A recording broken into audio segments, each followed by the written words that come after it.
dia a todos. Mais uma vez agradeço o convite pela Igreja, pela receptividade, tanto dos companheiros encarnados como desencarnados. E já de antemão desejo a todas as mães um domingo cheio de alegria, com muita fraternidade, e parabenizar as mães, porque sem as mães nós não estaríamos aqui, Então que Deus abençoe a todos, fortalecendo e amparando a todas as mães. E o tema que me foi proposto é a convivência familiar na visão espírita, E família é família, Cada um tem a sua, sabe muito bem que família pode ser um ninho, um celeiro de experiências assim importantíssimas, porque é no núcleo familiar que nós vamos ter junto de nós, durante uma boa jornada, vivenciando experiências boas, certamente, às vezes não tão boas, porque embora, e nós vamos ver isso, se diga que na família existem sempre aqueles espíritos que de uma certa forma já caminham conosco por encarnações, experienciando vivências e que de uma certa forma estabelece aí um laço. Agora, nenhum núcleo familiar é um núcleo tão fechado assim, considerando a espiritualidade. Muitas vezes no seio familiar nós vamos ter aqueles espíritos afins e vamos ter aqui junto de nós aqueles companheiros espirituais que por algum motivo não são tão afins. E muitas vezes a responsabilidade é nossa, ou de alguém dentro, ou daquele grupo familiar. Então nós vamos receber ali no núcleo familiar afetos e desafetos, e que é uma experiência importantíssima, porque é a grande oportunidade que Deus nos dá de, numa convivência próxima dentro do núcleo familiar, sanarmos aquelas nossas dependências de relações, A gente tem sempre na família membros que são muito afetuosos, muito próximos à família, mas também às vezes tem ali membros dentro daquela família que dão muito trabalho, muita preocupação, E isso faz parte mesmo desse contexto. Então, a família a gente pode considerar como um grande celeiro de experiências, principalmente no tocante ao afeto, ao desenvolvimento do amor. Então, considerando, nós vamos, embora estejamos falando da convivência familiar na visão espírita, eu procurei tirar de Kardec, tanto no Evangelho como no Livro dos Espíritos, aspectos para a nossa reflexão. Então vamos lá. Bom, Livro dos Espíritos, no capítulo 7, na Lei de Sociedade. E dentro do tópico necessidade da vida social, eu conheço a questão 766. A vida social está na natureza? E os espíritos respondem, certamente. Deus fez o homem para viver em sociedade. Não lhe deu inutilmente a palavra e todas as outras faculdades necessárias à vida de relação. Veja bem, vida social sem relação a gente não cresce. Sem vida de relação a gente não cresce. Sem estar dentro de um núcleo, seja ele familiar, seja ele no nosso bairro, seja ele no nosso ambiente de trabalho, somos seres que necessariamente nos agregamos. E isso é muito importante, porque é justamente nessas relações, encontrando afetos e também desafetos, porque às vezes o desafeto é capaz de dizer aquilo que a gente precisa ouvir sem nenhum compromisso de nos agradar. Às vezes a gente tem um antagonismo com alguém e aquela pessoa ela vai falar coisas que realmente são pertinentes às nossas dificuldades. Assim como também vão chegar aqueles que vão nos agradar e vão apontar as nossas qualidades.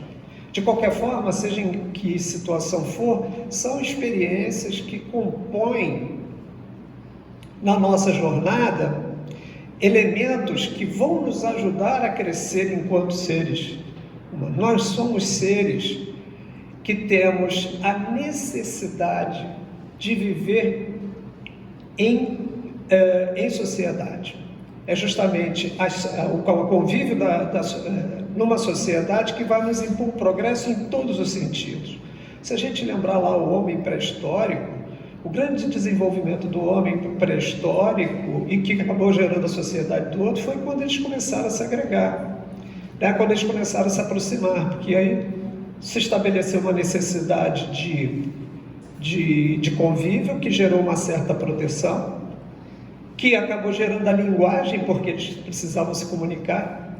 A partir de experiências comum trocadas entre eles, se desenvolveu uma série de benefícios sociais, que vai desde uma ferramenta até a construção de um abrigo. Então, essa e por aí vai, até chegarmos à sociedade que temos hoje, né? Inclusive, fisicamente, também nós evoluímos muito, né? Considerando o homem pré-histórico. Então, convivência social, ela é extremamente importante, justamente porque ela alavanca nosso potencial, tanto intelectual como também moral. Foi a partir do convívio social que se criaram leis que, de uma certa forma, ajudam o homem a ter uma conduta mais equilibrada.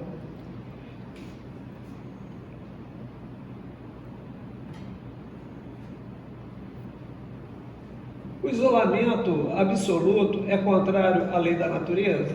Sim, pois os homens buscam instintivamente a sociedade e todos devem concorrer para o progresso, ajudando-se mutuamente. Aquilo que a gente estava falando.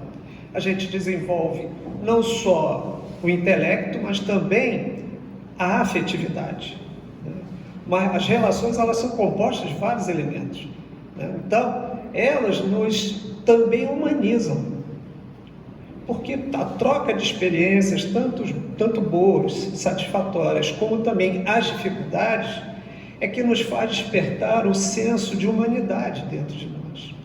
Uma vez um autor, José Carlos de Luca, no livro que ele tem, que fala sobre Francisco de Assis, tem um momento que ele fala assim: mais importante do que se divinizar é se humanizar, porque não pode pensar em se divinizar ou ser um espírito totalmente evoluído sem compreendermos a importância da vida de relação, né? Uma troca de experiências que nos tornem mais humanos.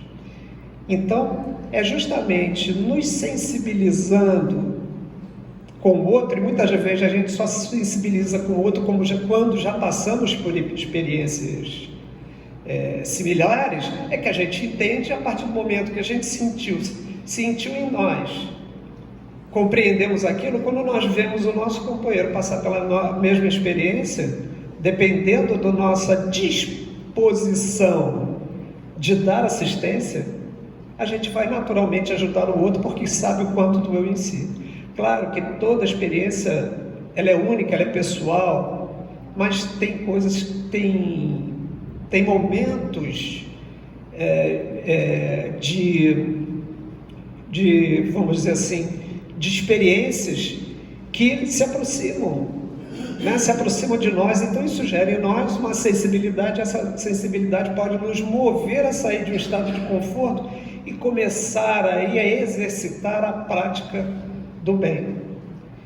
O desenvolvimento natural disso, alguém pode pensar assim, mas pela dor? Só pela dor? Não. Mas o que a gente vê é o seguinte: nós fomos criados simples e ignorantes. Considerando esse aspecto, nós não temos tendências. Nós, quando fomos criados, nós não fomos criados bons nem maus. Senão Deus não seria injusto, não teria muita finalidade, né? Nós é que fomos fazendo as nossas escolhas. Claro que no início, mais rudimentar, a gente era muito movido pelos instintos, que tinham o objetivo primário, a própria sobrevivência. Ou seja, se manter vivo. A partir do momento que o homem vai se agregando, outras necessidades vão surgindo. E aí ele vai se desenvolvendo. na questão 768. Ao buscar a sociedade, o homem obedece somente a um sentimento pessoal ou haverá nesse sentimento um objetivo providencial de ordem mais geral? Aí os espíritos respondem. O homem deve progredir. Sozinho isso, não, desculpe, eu acabei repetindo, não é possível, por não dispor de todas as faculdades. Falta-lhe o contato com os outros homens. No isolamento, ele se embrutece e definha. Claro, sua própria inteligência, ela não se desenvolve. Os seus próprios sentimentos, eles não vão aflorar, né? Então o homem ele fica muito centrado, tão centrado dentro dele mesmo, que ele acaba, como os espíritos colocam ali, no final, ele acaba ficando uma pessoa embrutecida. Então a vida de relação é o lápide para a nossa própria estrutura espiritual, né? Para o nosso próprio desenvolvimento. Não há possibilidade de crescermos sem vida de relação. Aí alguém poderia perguntar, sim, mas tem escolas religiosas que defendem o isolamento, né?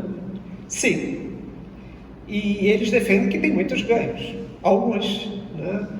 Quando a gente pega aqueles eremitas ou alguns religiosos que às vezes se afastam, né, com práticas meditativas ou vivem na clausura, veja bem, pode até ser que eles desenvolvam o hábito do silêncio, pode até ser que eles desenvolvam ou desenvolvam algum desenvolvimento psíquico interessante, mas se eles não vão à vida de relação e colocam em prática todo o aprendizado que eles adquiriram, ou aquele aprendizado que eles adquiriram num determinado momento, num determinado período em isolamento, aquilo não dá fruto. Aquilo na realidade não se desenvolve. Então, a vida em isolamento dificulta, travanca muito o nosso progresso. E progresso não só nosso pessoal, mas também o progresso da sociedade. Por isso que, sob um outro determinado aspecto, na vida de relação nós passamos naturalmente a ter muitas responsabilidades. Porque o que nós sentimos, o que nós pensamos e o que nós agimos vai ter reflexo primeiro em nós mesmos e depois no meio ao nosso entorno. E quem vai receber esse impacto primeiro, seja ele positivo ou negativo, é a própria família, né? Porque são aqueles que estão convivendo dia e noite conosco. A 744 que aborda laços de família. Há pessoas que deduzem do fato que os animais, dos animais abandonarem suas crias, que os laços de família entre os homens resultam apenas dos costumes sociais e não de uma lei da natureza. O que devemos pensar disso? Pergunta Kardec. Os espíritos respondem: o destino do homem é diferente dos animais. Obviamente, mesmo entendendo que o princípio inteligente ele vai passar por experiências de um estado mais rudimentar da natureza até a fase hominal, que é a fase que nós estamos, né, que é onde, veja bem, onde que, segundo Leon Denis, né, o homem desperta, porque é atribuído a uma frase de Leon Denis que ele diz o seguinte, que o homem dorme na pedra, sonha no vegetal, se agita no animal, mas desperta no homem. Então, mesmo considerando que ele dá essa resposta considerando que há uma diferença muito grande entre um comportamento animal que é puramente instintivo do que um homem, que já traz a razão, e agregado à razão ele traz o livre-arbítrio, que é o direito das escolhas.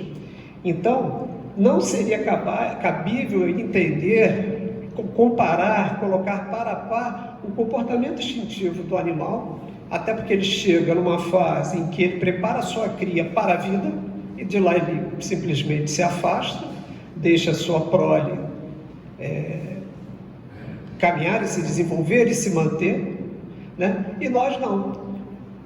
Considerando que nós já temos desenvolvido o afeto, né, um sentimento que vai além da dos animais, a gente não tem esse comportamento de abandono. Então, ele coloca lá o seguinte: o destino do homem é diferente dos animais. Por quê? Então, sempre querer confundi-lo. Por que sempre querer confundi-lo com eles? Há no homem alguma coisa a mais, além da necessidade física, a necessidade de progredir. Os laços sociais são necessários ao progresso e os de família tornam mais apertados os laços sociais. Eis porque os laços de família são uma lei da natureza. Então, dentro da nossa fase hominal, faz parte do contexto da natureza. Quis Deus dessa forma que os homens aprendessem a amar-se como irmãos. Isso é uma outra coisa importante. E o núcleo familiar é um celeiro em que a gente exercita muito isso. Nós recebemos dentro do nosso núcleo familiar espíritos que nos foram caros em outras reencarnações, mas às vezes aqueles espíritos em que nós tivemos muita dificuldade, e muitas vezes a grande responsabilidade dessas dificuldades são nossas. E a gente tem um péssimo hábito, Toda vez que tem uma diferença com alguém no nosso dia a dia, a gente está sempre avaliando ele. A gente não se olha e vê até que ponto nós estamos dando também contribuição para o acirramento das dificuldades de relação. A culpa é sempre do outro. A gente nunca tem culpa, São aquelas histórias, dos dizeres populares, Olha, eu sou muito bom, mas não pisa nos meus carros. Aí não dá, Então, são coisas que são do nosso, ainda estão presentes no nosso estado evolutivo. Se nós pudéssemos também ter a coragem de nos ver como realmente somos, se nós tivermos sinceramente lançar sobre nós mesmos, de forma sincera, uma visão crítica no tocante a buscar identificar as nossas dificuldades. Não é crítica ao ponto de querer nos punirmos quando de repente surge um insight e a gente pensa, realmente, como eu errei, eu não percebi. Ou pelos amontoados do erro, transformar aquilo num fardo de culpa e jogar nas costas. Isso só vai atravancar mais ainda a nossa caminhada, porque é um peso a mais. Então, deixa o fardo da culpa, mas se propõe a criar ou escolher caminhos que minimize essa culpa, buscando com coragem o outro, se colocando também, Para algumas pessoas é muito difícil virar para o outro e dizer assim, olha, eu queria te pedir desculpas, eu errei. Isso não é um hábito, nem todo mundo faz isso. Alguns fazem até com um pouco de dificuldade, que já é alguma coisa, Mas ser sincero, porque à medida que eu me desculpo, eu estou sendo sincero comigo mesmo, e estou sendo sincero com o outro, e ainda estou contribuindo para resgatar uma relação que pode dar muitos frutos. Nós somos muito críticos ao ponto de avaliar o outro pela aparência. Ora, quem já não passou por uma experiência assim, eu não ia com a cara daquele fulano. Às vezes nem conhecia fulano direito, mas dizia, não ia com a cara. Ou alguém não ia com a nossa cara, não nos conhecia direito, só por uma aparência, ou por uma palavra, ou por um gesto, a pessoa, não gostei. Mas a vida às vezes é interessante, Coloca algumas pessoas com essas diferenças tão próximas que é a grande oportunidade de, estando mais próximos, se conhecerem melhor e acaba revertendo isso. Então que a gente fala, sabe à primeira vista assim, não ia com a tua cara, mas sabe que você é um cara legal? Isso acontece. Por quê? Porque nós temos esse hábito. E às vezes, quando não há oportunidade desse convívio, cria-se um mecanismo de ficar revivendo só aquilo que a gente acha em relação ao outro sem o conhecê-lo. Aí começa a criar um antagonismo. Aí cria a antipatia gratuita. Então, isso às vezes pode levar muito tempo. Criando assim, em vez de criar um laço de afetividade, cria uma imantação de dificuldades. Quer dizer, magneticamente se cria até grilhões em função de não dar oportunidade a si mesmo de conhecer melhor o outro. Os laços de família, de uma certa forma, vêm dar uma contribuição muito grande, porque coloca esses espíritos juntos, convivendo ali no dia a dia, né? Deus quis, dessa forma, que o homem aprendesse a amar-se como irmãos. Então, mudar isso, transformar isso. Às vezes experiências são difíceis? São difíceis. Mas é uma grande oportunidade, é um exercício também para nós intimamente, é um exercício para o nosso orgulho, é um exercício para a nossa inveja, é um exercício para as nossas dificuldades.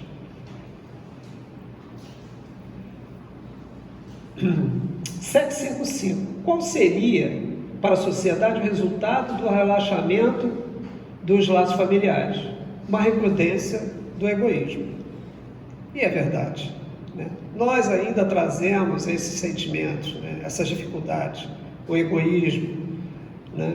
Nós trazemos ainda a dificuldade da inveja, nós ainda trazemos a dureza do coração no tocante ao orgulho, e que justamente nessa convivência social, e principalmente dentro do núcleo familiar, isso vai mudando. A gente não recebe na família só espíritos que já tiveram convivência, ou que nós já tivemos alguma relação em outras reencarnações, não.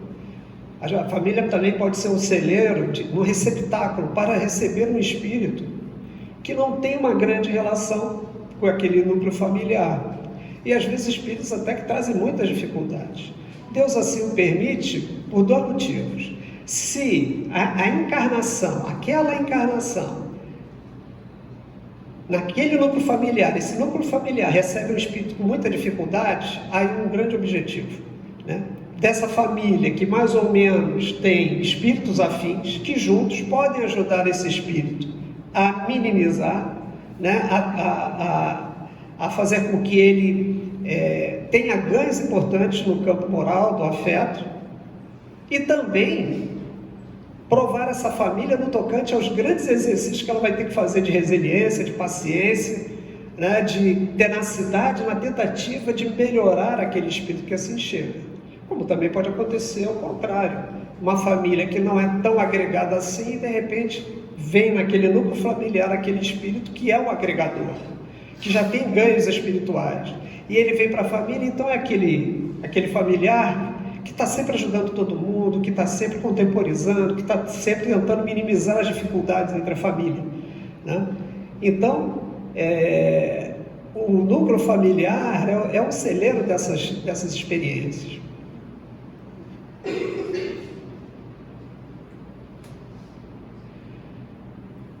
No Livro dos Espíritos, no capítulo 4, tem lá o item: ninguém poderá ver o reino de Deus se não nascer de novo. Então, no item 19, eu pensei só algumas coisas que me pareceram importantes. Coloca: a união e a afeição que existem entre parênteses são indício da simpatia anterior que, desculpem, faltou mais ele, que os aproximou. É verdade.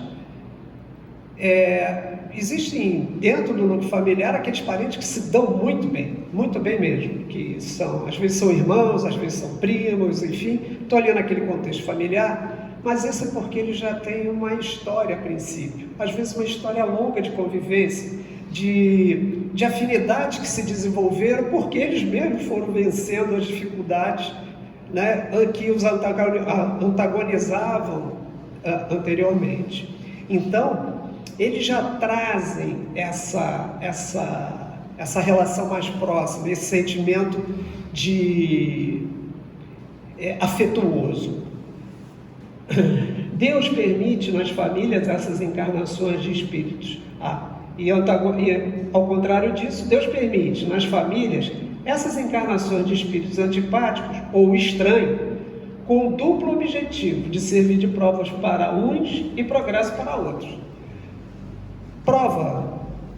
Toda prova tem o objetivo de alavancar o progresso nosso. A gente tem aquelas expiações, aquelas que a gente precisa realmente viver, porque está muito próximo de nós uma dificuldade, então ela precisa às vezes ser sanada como uma necessidade primeira, mas existem as provas que têm essa propriedade, que é nos alavancar no progresso, né? E o núcleo familiar é um celeiro disso. Por isso que nele a gente vai receber espíritos afins e espíritos não tanto afins.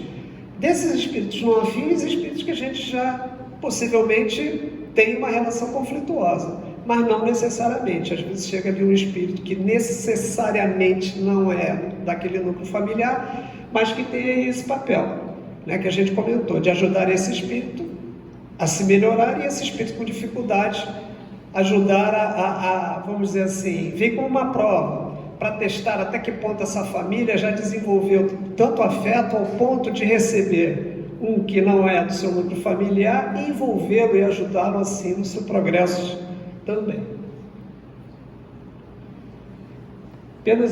Lá no Livro dos Espíritos, no capítulo 4, no livro 4, capítulo 1, penas e gozos terrenos, uniões antipáticas.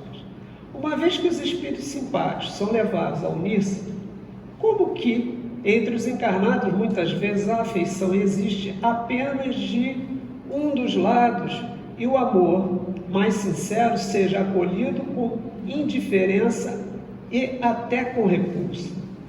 Como é, além disso, que a mais viva afeição entre dois seres pode se transformar em antipatia e mesmo em ódio? A gente ouve, tem um jargão popular que diz assim: amor e ódio andam muito juntos. A gente tem que entender isso melhor, né? Quer dizer, que esse amor não é tanto amor assim se dá espaço ao ódio, de uma certa forma, né? Quer dizer, é muito complicado pensar que você dorme amando e acorda odiando aquela mesma pessoa. Então vamos ver a resposta dos espíritos. Há duas espécies de afeição: a do corpo e a da alma. Tomando-se muitas vezes uma pela outra. Então a gente às vezes confunde uma atração, uma fascinação por amor. Aliás, tem muitas pessoas que dizem que amam, mas é muito mais por um mecanismo de repetição, e na realidade aquilo não é aquele amor do afeto, do sentimento, mas é mais uma atração, às vezes uma atração física, às vezes é até uma fascinação pelo outro. Amor, ele se apresenta de uma forma muito gratuita quando há naqueles espíritos ou grandes afeições, né, já vividas. Agora, o amor, muitas das vezes, ele é cultivado. É como se diz, né, para regar aquela plantinha, para aquela plantinha poder se desenvolver e dar flores e frutos, enfim. Então, o amor, às vezes, ele se desenvolve ou ele se aprofunda quando ele já existe. Então, ele continua. Tomando-se muitas das vezes uma pela outra, a afeição da alma, quando pura e simpática, é durável. A do corpo é perecível. Eis porque, com muita frequência, os que julgam amar-se eternamente acabam por odiar-se, desde que a ilusão se desfaça. E a gente tem muito isso. A vida de relação é uma coisa interessante, né? Quando duas pessoas se conhecem, cria-se uma expectativa. Essa expectativa que se desenvolve é gerada pelo que aquela pessoa projeta no outro, do que ela vai ser para ela. Então a gente olha para alguém, né, e fica fascinado às vezes mais com um aspecto físico e começa a projetar nela o que ela poderia ser de afeto para nós. E a gente ainda tem um outro aspecto que não é muito bom: é atribuir ao outro a responsabilidade de nos fazer feliz. Isso não se faz, né? Achar que o outro tem essa responsabilidade de fazer feliz. Veja bem, todo sentimento ele tem um movimento interno, ele é íntimo. Eu não tenho que jogar nas costas do outro essa responsabilidade de me fazer feliz. Eu não posso atribuir a ele isso. Felicidade é um movimento que vem de dentro, né? Tem pessoas que passam por verdadeiras dificuldades, estão sempre rindo e conduzem a sua vida da melhor forma, ao ponto de nós olharmos para aquela pessoa e dizer que ela não tem problema nenhum. porque ela só vive rindo, ela é uma pessoa alegre, expansiva, muitas vezes ela está sempre ajudando um ou outro, né? E às vezes ela não é tão feliz como a gente pensasse, mas ela procura levar uma vida feliz, ela procura valorizar esse sentimento. Agora, isso vem de onde? De fora? Não, isso vem de dentro. Então, atribuir ao outro a responsabilidade de nos fazer feliz não é justo, né? Uma vida, ela se constrói. Claro, se os espíritos são afins, essa trajetória pode ser mais fácil. Se eles não são afins, é mais difícil. E se nós criarmos muitas expectativas, pode ser que caiamos ali, né? Porque tudo nasceu de um momento de atração, mas sem um convívio. Porque o sedimento dos sentimentos é no convívio do dia a dia, tá? E dificuldade todos nós temos, né? Às vezes, por estar muito próximo de nós, é aquele familiar mais difícil que vai dizer pra gente: olha, você vai assim, você é assado. Por quê? Porque ele está mais próximo, ele está vendo. Se o nosso orgulho for muito forte, a gente vai rechaçar aquilo. E também vai atribuir ao outro, vai ver no outro somente as suas dificuldades, como quase uma retaliação, como quase uma resposta. Isso é falta de afeto, e isso é manifestação de um orgulho que acaba sendo ferido por ter ouvido, em alguns momentos, uma verdade. Então, antes de nós revidarmos, vamos procurar ver se de repente aquilo não faz algum sentido. Pode não ser na mesma proporção que o outro falou? Pode. Mas recebamos aquilo. E uma vez eu vi uma psicóloga falando que a gente deve, de uma certa forma, receber tudo aquilo que nos chega, mas filtrar aquilo que nos é importante, seja um agrado ou seja até uma palavra de desagravo. Avaliar ali o que pode nos ajudar a melhorar. Não que a gente tenha que se achar o pior das pessoas, não que a nossa autoestima tenha que estar lá embaixo, mas ter senso crítico. Tanto se fala hoje em autoconhecimento. O autoconhecimento passa por aí, né? É se conhecer. E às vezes a gente no nosso dia a dia está tão preocupado em dar respostas às demandas que vêm de fora, né? Obrigações, trabalho, e a gente vai perdendo o lastro de nós mesmos. A gente não vai ter aquele momento de estar consigo mesmo. E esses momentos são importantes. É aí que passa o autoconhecimento. É parar para se perceber, para se ouvir, para se sentir, para começar a analisar o que é bom, o que é ruim, fazer novas escolhas, buscando aí uma melhoria mais íntima. A gente às vezes vai se distanciando tanto de nós mesmos por causa dessas demandas, as respostas às demandas que vêm de fora, que daqui a pouco a gente já não se reconhece mais, né? A gente já não sente mais a alegria de viver. Então nós devemos cultivar, em muitos momentos, cultivar momentos em que o prazer, a alegria pode estar presente. E a família também nos dá muito desses momentos. Hoje é um momento disso, né? de alegria, né? Feliz daqueles, né, que têm ou tiveram verdadeiras mães, né, que cumpriram o seu papel muitas das vezes com grande sacrifício, com abstinação, esquecendo às vezes até de si mesmo para cuidar daqueles que ela ama. Bom, então eis porque, com muita frequência, os que julgam amar-se eternamente acabam por odiar-se desde que a ilusão se afasta. A ilusão daquilo que eu estava falando. Quando a gente se aproxima e a gente vê que a nossa expectativa não é correspondida, isso pode criar um antagonismo nesse sentimento, que poderia ser amor, acaba sendo ódio.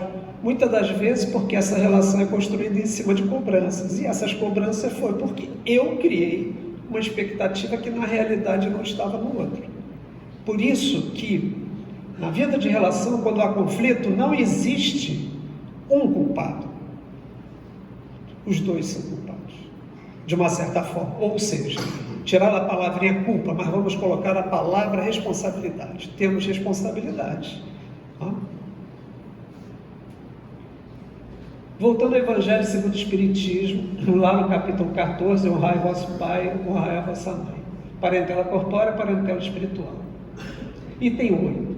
Os espíritos que encarnam numa mesma família, sobretudo como parentes próximos, são, na maioria das vezes, espíritos simpáticos.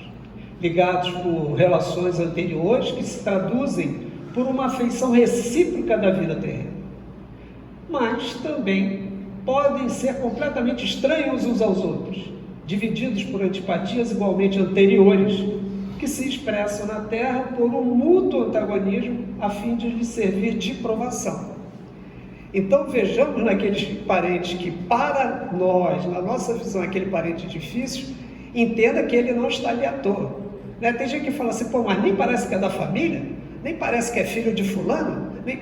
Veja bem, isso se a gente ficar muito preso à questão da matéria, da questão da consanguinidade. Porque veja bem, essa reunião parentelar, ela não é só essa que constitui a nossa família. A parentela humana é uma, a parentela espiritual é outra. Ela é bem maior.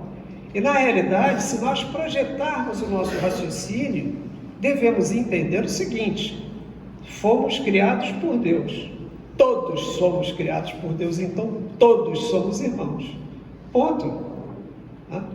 E dentro dessa família planetária, né, dentro desse planeta, todos nós somos irmãos.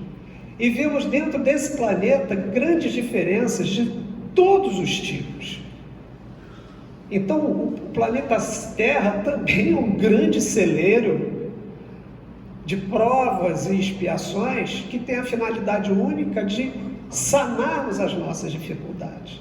Então, de uma certa forma, como parentela, tanto na parentela humana como na parentela planetária, todos nós somos responsáveis. Não importa o que possa estar acontecendo aqui ou acolá, lá, todos nós temos um grau de responsabilidade. Os verdadeiros laços de família são, pois, os da consanguinidade. Não são, pois, os da consanguinidade, mas sim da simpatia e de comunhão de pensamento. E isso é fato, né? Então, à medida que os espíritos vão, inclusive, sanando as suas diferenças, e eles vão se afinando, que se cria elos, e se cria uma relação afetiva e, consequentemente, energética de ligação. Por quê? Muitas antipatias acabam se transformando em simpatias. Então os antagonismos se dissolvem e se cria elos de afetividade. Quizá pudéssemos ser assim. Hoje em dia, inclusive, é muito importante fazermos amigos. Inclusive saiu um trabalho bastante interessante nos Estados Unidos falando sobre a amizade e a saúde. Como nos momentos que estamos passando de grande dificuldade, considerando a pandemia e outras endemias, a importância de termos amigos. Porque o afeto daqueles que estão à nossa volta ajudam ao nosso bem-estar emocional e físico, e reflete no físico também. Então, veja bem, esse é o movimento parentelar também, mas de afeto, de afetividade, não de consanguinidade. Aliás, em aspecto nenhum, a consanguinidade tem valor. Por quê? Porque se sabe que nos nossos genes, muitos de nós traz genes que são compatíveis a todas as raças. Então, não existe, né, aquela ideia de ter uma família que tem o sangue puro, né? O sangue europeu puro, o sangue americano. Não, nós temos genes de todas as raças, né? Poderíamos ter nascido com um biotipo diferente, não necessariamente só numa determinada raça. Então, considerando isso, não há nem por que ter diferenças. Dos seres nascidos de pais diferentes, pode ser mais irmãos pelo espírito do que fosse pelo sangue. Isso é uma verdade. Quantos de nós tem aquele amigo que às vezes é tão amigo, é tão afetuoso, é tão próximo, que às vezes diz assim: puxa, a minha relação com você é melhor do que com a do meu irmão lá em casa, que a gente só vive brigando, só não sei o quê. Enfim, então necessariamente essa afetividade, ela não está presa com a sanguinidade, né? Mas está sim presa pelas afinidades dos espíritos. E e a gente vai encontrar espíritos afins em vários locais. E quantas vezes a gente não passa por isso, né? E também tem aquelas experiências de afetos e desafetos que são passageiros, né? Por qualquer motivo. Às vezes um grande amigo ou uma grande amiga viaja, vai para outro lugar, mas naqueles momentos que viveram intensamente de uma forma muito positiva, né? E como também os desafetos, né? Às vezes ou dentro da própria família, ou no ambiente de trabalho, que a gente tem muitas dificuldades, mas depois aquilo passa. Todas são experiências que a gente pode trazer para nós e nos ajudarmos a sermos seres melhores, porque tem pessoas que testam muito a nossa paciência, né? Tem pessoas que a gente tem que ser resiliente. Isso é bom para ela, mas é melhor para a gente, porque a gente desenvolve mais essa paciência, essa compreensão, né? Todo mundo quer que os outros nos compreendam, né? Mas tem aqueles que chegam perto da gente que exigem muito mais. Isso é bom, porque isso de uma certa forma acalma a nossa animosidade, essa nossa resiliência, né? E nos faz também avaliar os nossos defeitos, né? O quanto a gente às vezes tem uma atitude rude, o quanto muitas das vezes a gente tem uma atitude egoísta, de não querer mesmo saber da opinião do outro, do que o outro precisa. E nos ensina nos exercita enquanto seres espirituais muitas coisas importantes. Eis que um problema moral que só o Espiritismo poderia resolver pela pluralidade das existências. Então é exatamente isso. Dentro desse tema, nós temos esses aspectos, né? Até entender que o núcleo familiar não é um núcleo fortuito, né? Recebemos ali espíritos afins de sanarem as suas dificuldades. Não é só afins porque se igual, não. Afins de sanarem as suas dificuldades. Vão tem esse compromisso, não, eu vou lá porque eu quero me melhorar, eu vou tendo aquele núcleo familiar em que os espíritos são difíceis. E tem aquelas que tu cai lá e seja tudo que Deus quiser, né? E o esforço que você fizer também. Isso a doutrina espírita vem nos explicar, né? Mostrando que nós temos responsabilidades em todos os campos, né? Convivência familiar, visão espírita, laços de família, à luz da reencarnação. A família é instituição que remonta das origens da humanidade. No correr dos tempos, ela forma famílias espirituais e carnais. Então, veja bem, quanto que a gente pode construir de relações ao fato de aumentando esse núcleo familiar. Por isso que existe essa diferença entre a parentela humana e a espiritual. A espiritual é muito maior. Nós temos muitos afetos, como também temos desafetos, né? Haja visto os processos obsessivos, porque o processo obsessivo também não é fortuito, não. É um espírito que viu a gente andando na rua assim, de repente ele olhou, é você. É você que eu vou obsidiar. Não é assim, não. Tem que ter algo que os imante, os aproxime, né? E muitas vezes são desafetos do passado. Então, a obsessão não é o processo do mundo espiritual sobre o material, não. É sempre via de duas mãos, a gente tem que entender isso. Se nós passamos por essa experiência, que muitas vezes não é fácil,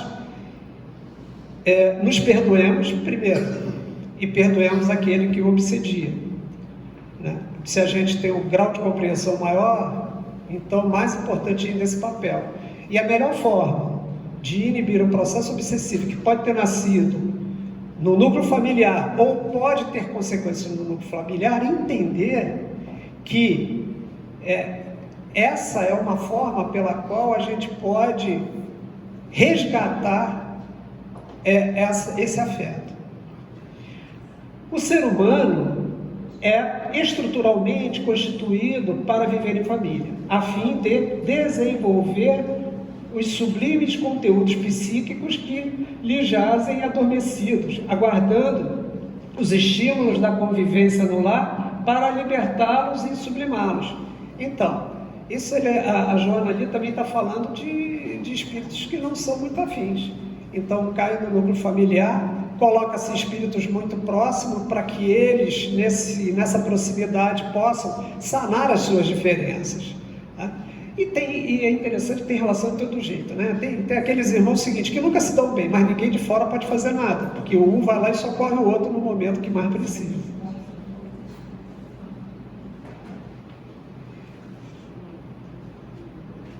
Bom, vamos lá. São Luís, uma mensagem em Paris. Ah, meus amigos, se conhecesse todos os laços que, na vida presente, vos ligam a existências anteriores, se pudesses acabar a multiplicidade... Oi? Ah, perdão, isso. Abarcar, né, a multiplicidade das relações que aproximam os seres uns dos outros para seu mútuo progresso, admirareis muito melhor a sabedoria e a bondade do Criador, que vos permite reviver para chegardes a Ele. Então, considerando isso, se esse exercício familiar nos ajuda nesse reconciliar com espíritos que eram desafetos, passa a ser, como falei, um laboratório de exercício para o nosso crescimento moral. Consequentemente, isso acaba se refletindo na nossa vida de relação além das portas da nossa casa, né? A gente passa, porque núcleo familiar é um núcleo educativo, né? Então, baseado nessa nossa educação, dependendo, a gente leva isso para fora das portas, construindo relações com base nas nossas experiências, e se elas são boas e bem vividas, nós vamos ser aqueles que vão agregar outros que vão fazer parte, a partir dali, também dessa nossa família. Só que não, obviamente, parentelar, mas espiritual. Tá? Então, a grande maior escola começa dentro desse núcleo e pode se expandir para além, aonde nós vamos levar o aprendizado da nossa educação familiar lá fora, agregando outros que vão se tornar, quem sabe, até irmãos, no real sentido da palavra, né? Criando laços de afetividade, criando uma parentela muito maior, já considerando que essa parentela já existe no plano espiritual. E muitos que compõem essa parentela no plano espiritual são aqueles que vêm nos socorrer nas dificuldades, né? Aqueles que em outras reencarnações, ou até mesmo nessa reencarnação, nós tivemos uma boa relação por vários motivos. Muitos desses espíritos, se já são espíritos evoluídos e desencarnam, podem vir amanhã ser aqueles que, quando nós, em momentos de dificuldade, vêm nos ajudar de alguma maneira, considerando aquilo que nós fizemos na nossa relação com esse, que hoje, no plano espiritual, se tornou um grande amigo. Então, a importância de fazer amigos é muito grande, né?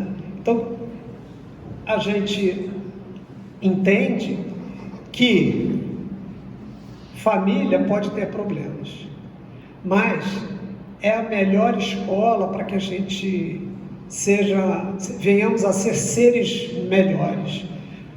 Desenvolver afeto, desenvolver a paciência, diminuir um pouco o seu egoísmo, né, o seu orgulho. Isso são fatores que, embora estejam muito presentes nos homens, mas que trabalhados, a gente pode ampliar as nossas relações. E essas nossas relações, certamente, bem construídas, vão ter no futuro consequências. Então, para que a gente entenda o seguinte, que se a gente quer um mundo melhor lá fora, a gente tem que fazer um mundo melhor dentro da nossa casa, né? Dentro da nossa casa, a gente vai, de uma certa forma, espelhar para fora valores melhores, criando melhores relações, criando mais afetividade. E, quiçá, a própria violência que a gente vê, às vezes, no cinturão à nossa volta, vai minimizando. E isso é possível, né? E tudo parte de uma coisa: exemplo. Não é só palavra, exemplo, né? Ninguém deve pensar que qualquer pessoa que chega aqui diante desse microfone não tem dificuldades, tem muitas, né? Mas é justamente o exercício, né, de tentar entender melhor e no dia a dia praticar. Não importa se ganhou pouco, não importa se naquele dia não foi tão bom, não importa se meu passo foi curto, mas é sair da inércia e da ignorância e se abrir para si mesmo, abrir o seu próprio coração, para que nós possamos criar assim uma oportunidade para nós mesmos e para os outros de começarmos a transformar essa humanidade. Porque tem gente que fala assim, mas qual é a responsabilidade que eu tenho com a guerra que está lá? Eu não tenho culpa, não posso mudar o mundo. O mundo só muda a partir do momento que nós mudamos. Então, muita paz a todos, muito obrigado pela paciência e mais uma vez um feliz Dia das Mães. Que Deus abençoe a todos.